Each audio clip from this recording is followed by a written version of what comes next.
यहाँ पर खेल कूद सके। जी, महंगाई के इस दौर में महज 8 रुपए की 130 ग्राम रोटी मिलना बहुत मुश्किल है। समात के इलाके कांजो में शेर मालिक अब भी पूरी ईमानदारी से अपना तनूर चला रहा है। इस हवाले से मजीद बताएंगे समात से हमारे नुमाइंदे फहार अली।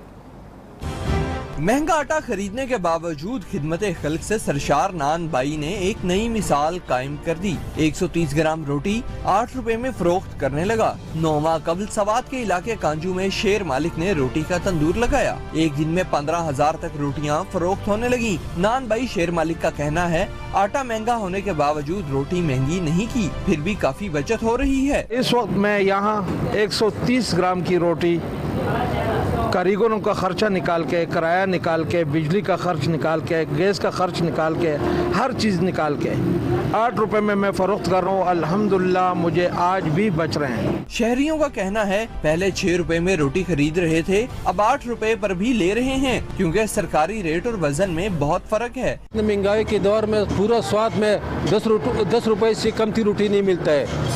इसके बावजूद भाई जन 8 रुपए का रोटी देता है। मुल्क में महंगाई से अवाम तंग आ चुकी है। ऐसे में नान बाई शेर मालिक अवाम की आंखों का तारा बना हुआ है। सिंध हुकूमत के तालीमी इमरजेंसी के दावों के बावजूद मीरपुर मथिलों में तालीमी सूरत हाल बदतर है। नवाही गांव कोड़महर के सरकारी प्राइमरी स्कूल की इमारत खस्ता हाल होने पर लोगों ने बच्चों को स्कूल जाने से